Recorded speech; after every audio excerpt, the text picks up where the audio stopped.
Hi, everyone. Thanks for tuning into my short presentation here today. I hope everyone's doing well and keeping safe and healthy throughout this crazy pandemic that we've all had to live through. You know, I can't believe that it's been a year since this all got started, when we were all forced to do things differently. Most of us were probably forced to work from home or to take extra days off work or do something different with regards to work. But, you know, we were also forced to do things differently in our personal life, and shopping and the way that we interact with companies and brands and everyday things has changed a lot. I don't know about you, but the grocery store where I used to shop at during the start of the pandemic looked a lot like this one, where you would go in and half the shelves would be literally empty. It was very hard to find things. You had to stand in line to get in. You had to wear a mask and all of those fun things. And that's what I want to really go into a little bit, is this whole theme about changing expectations and changing questions that we've been getting from our state and provincial lottery partners when we are carrying out our market research programs. So what I am going to really show you today is just some of the top research questions that we've been diving into for our clients. 2020 was a year of tremendous change, as we all know, and our company is no different. We've been doing things a little differently, asking different questions in different ways, in order to help our clients get better information and stay on top of things throughout this crazy time. So what I'll show you is basically the top 5 questions that we've been getting that our clients want answers to. And so the first one is probably no surprise. It's really mostly COVID related, and that is just plain and simple. Can we even do our research programs during COVID? And in many cases, we have carried on. Most of the market research programs that we do for our lottery clients have kept up. Obviously, there's been some changes though. So with qualitative research, for instance, we're not doing live focus groups in person these days, not only because of travel restrictions, but just purely health and safety concerns about having people in an enclosed room. So a lot of that work has been migrated to online or digital methodologies, which really aren't new. They predate COVID by many years. And so we've just been moving a little bit more of the work that we would normally do online. Quantitative surveys are still really no different. The only thing that we do slightly differently is just tailor the way that we ask questions to get at some of the COVID impacts and maybe even some of the behavioral change shifts that we've been seeing. In-person research, like I touched on, is one of the most hardest hit. So in-person surveys or in-person interviews. We do run a couple of mystery shopping programs in the lottery sector, which did have to shut down for a little while in 2020, but thankfully those are back up and running. And so that's just been one of the minor areas of market research that's been a little bit more impacted by COVID. But that brings me into my second kind of overall key point here, is that a lot of our lottery clients have been asking us, you know, how can we better understand the impact that COVID has had on our players?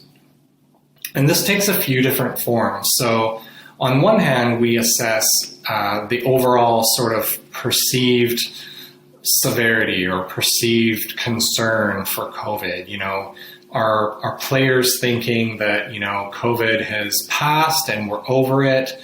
Do they think that we're in the worst period of the crisis now, or is the worst yet to come? And we've been tracking some of those sentiments over the many months in 2020 as things have gotten sort of worse, then better, and then worse again. And also, are players concerned about the retail environment? You know, do people have any anxiety about the places they go to shop at? What do they think is the lottery's responsibility for protecting players? Is it something to do with, you know, extra sanitizing stations? Is it going towards all ITVMs or shutting those down and making people go to the retailer? So a lot of those things are being looked at in our research programs to really assess, you know, how is the behavior changing and what are the expectations that players are having for us as the people that are in charge of marketing our products, but also keeping people safe. Another big area that lotteries are looking at these days is to do with iGaming and iLottery. Now, again, a lot of this predates COVID, where states or provinces that have some of these platforms have been looking at this question for a number of years, because we know that there's a big market out there for iGaming with lots of different operators. But specifically with COVID, we know that lots of players had wanted to migrate some of their play online, and the ability to buy lottery tickets online to save them a trip to the store has been quite valuable. And so we've been finding that lotteries are asking us, what is the size of this market? How is it shifting over time? What's our market share? Because we know that there's gray market operators, but we also operate some of the similar products. So where do we rank? And how can we tap into that to find areas for growth and opportunity? And my last couple of points here really have to do with some of the big behavioral change that we've seen in the lottery sector, most specifically with regards to scratch-off sales. We know that scratch-off sales have seen rapid increase, massive surges across the nation. And so really our lottery clients are asking us, what types of player segments is this coming from? Is this just core players spending more? Is it occasional players starting to buy more frequently? Is it people buying higher price points, or are people just stocking up on scratch tickets like they did on bread and flour and all of the other kinds of things that they did shopping at the grocery store, so they don't have to make as many trips? So a lot of these questions have come out throughout 2020 and heading into 2021. And another big area really is looking at the scratch-off portfolio. Do we have the right mix of tickets to keep servicing the demand? So are we well equipped to go into what we would try and figure out is a post-COVID era where, we've seen players come up seemingly out of the woodwork and buying many more scratch-off tickets than they used to, but is this sustainable? And what does that look like in a potential post-COVID world? And what do we need to do to optimize our products and our marketing to try and capture that? And sort of a spin-off or a deeper dive element to this is really looking at high price point scratch games. Many lotteries offer high price points reaching up into $30 and $50 games. But what we've really been asked to do lately is take a look at, what is the impact going to be in the market if we hypothetically offer, 2 or 3 $50 games instead of just one? Or what if we rotate out some of our $30 games, maybe add a couple, but subtract from some other price points? So we've really been looking at what is the overall impact going to be if we make some of these adjustments to the product portfolio.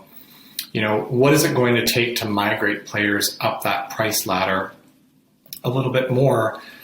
And also, what does innovation really look like in this category that is seemingly getting quite saturated, but players are really drawn to the higher price points these days?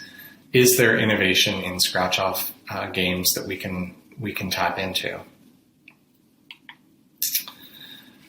But I would be remiss, and that was my top 5. I would be remiss if I didn't also mention that many lotteries are continuing what we would consider their normal research activities. So this is anything from measuring and tracking their KPIs and their market performance, taking a look at the success of their advertising, testing new games, new platforms, getting brand health readouts, as well as keeping an eye on player health and responsible gambling type initiatives. And these are all normal things that lotteries have done over the years, and they continue to do. And so there you have it. That's basically kind of some of the key things that Ipsos has been looking at as far as lottery research in 2020 and heading into 2021. So just before I say goodbye, I just wanted to remind everyone that we are hosting a pretty cool session coming up. It's a consumer hot seat where we're going to have actual lottery players and gamblers talking to a facilitator, moderator, asking real questions that some of our lottery partners have submitted. And so this is a chance to tune into sort of a live focus group and see kind of firsthand what people are saying, how people are reacting, and how real consumers are coping with the pandemic. And with that, I'll say goodbye. Thanks for watching. Bye.